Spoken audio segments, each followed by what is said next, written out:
The morning sun beat down on Naval Base Coronado with the kind of relentless heat that made uniforms stick to skin and tempers run short.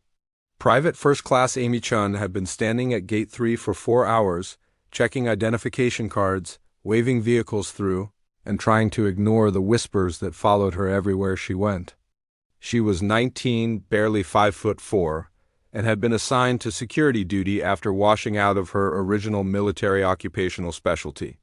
In the hierarchy of military respect, she was about as low as it got. The other Marines at the gate barely spoke to her. She was the washout, the failure, the one who couldn't hack it. They didn't know the full story, and she'd never offered it.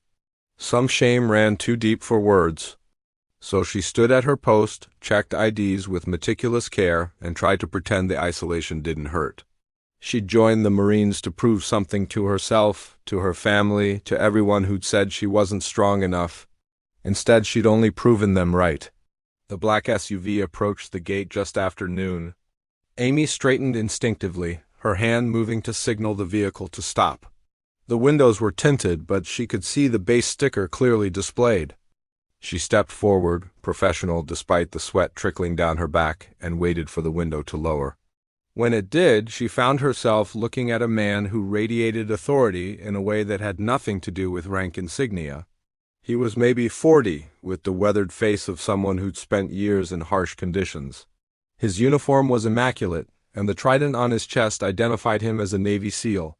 But it was his eyes that caught her attention, sharp and assessing, the kind of eyes that missed nothing. Please, sir," Amy said, keeping her voice steady and professional. He handed over his military identification without a word. Commander James Patterson, Navy SEAL Team 3. Amy scanned the card, checked it against her roster, and was about to wave him through when something made her pause. There was a notation on her screen, a flag that required additional verification for all SEAL team commanders. It was a new security protocol, implemented just last week after a threat assessment. Most of the guards had been ignoring it, too intimidated to delay senior officers. Amy swallowed hard. "Sir, I need to make a verification call." "It'll just take a moment." She saw his jaw tighten slightly, saw the impatience flicker across his face. Behind his vehicle, other cars were lining up. She could feel the stares of her fellow guards, could almost hear their thoughts. "The washout is making a SEAL commander wait. She's going to get destroyed for this." Her hand shook slightly as she reached for the radio, but she made the call anyway. 30 seconds that felt like 30 minutes passed while the base security office verified the commander's clearance. Around her, Amy could feel the tension building. One of the other Marines, Corporal Davies, walked over. "Chun, what are you doing?" "Just wave him through. Protocol says I verify," Amy said quietly, her eyes still on the commander, who was watching her with an unreadable expression. The radio crackled. "Gate 3, Commander Patterson is verified and cleared. Additional note, he's carrying classified materials requiring escort to Building 7. Amy acknowledged the transmission and stepped back to the commander's window. "Sir, you're cleared through. I'll need to radio ahead for your escort to Building 7. For the first time, something shifted in the commander's expression. He nodded slowly, and she thought she saw the faint hint of approval in his eyes. "Thank you, Private. What's your name?" "Private First Class Chun, sir." He studied her for another moment, then drove through. Amy exhaled slowly, aware that Davies was glaring at her. "You just delayed a SEAL commander because you wanted to follow some stupid protocol. You're going to hear about this." But Amy didn't hear about it. Not in the way Davies predicted. 3 days later, she was called to the base commander's office, her heart hammering with the certainty that she was about to be reprimanded, maybe even court-martialed for her audacity. Instead, she found Commander Patterson standing next to the base commander, and both men looked serious.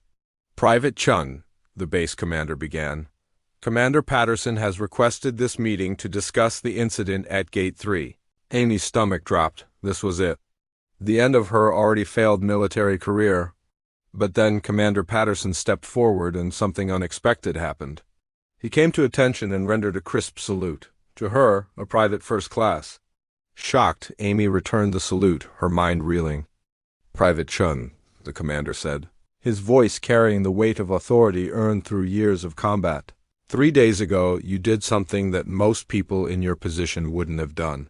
You followed protocol despite pressure, despite knowing it might make you unpopular, despite facing a senior officer who outranked you by a magnitude that should have been intimidating. He paused, and Amy saw something in his eyes that she couldn't quite identify. What you didn't know is that we were running a security test.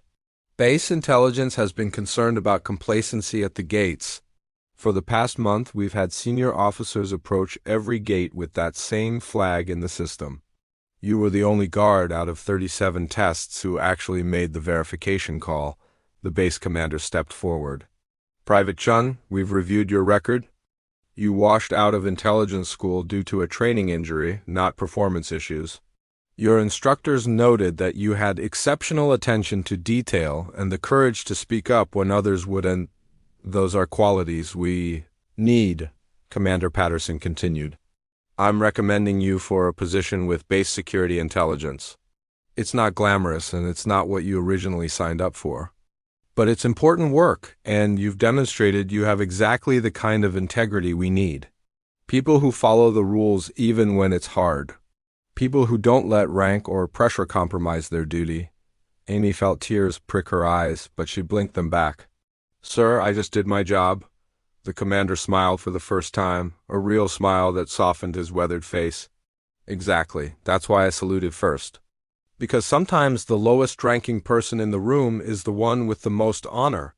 You reminded me that rank isn't about authority, it's about responsibility. And you took yours seriously when nobody was watching, when there was no reward, when doing the right thing might have cost you. He extended his hand and Amy shook it, feeling the strength in his grip. You weren't just assigned to the gate, Private Chun, you were tested at the gate. And you passed with flying colors. As Amy left the office, her head spinning with the sudden reversal of her fortunes, she realized something profound. She hadn't washed out because she was weak.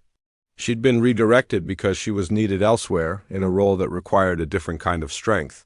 The kind that stood at a gate in the heat and did the right thing anyway. The kind that earned a SEAL commander's salute.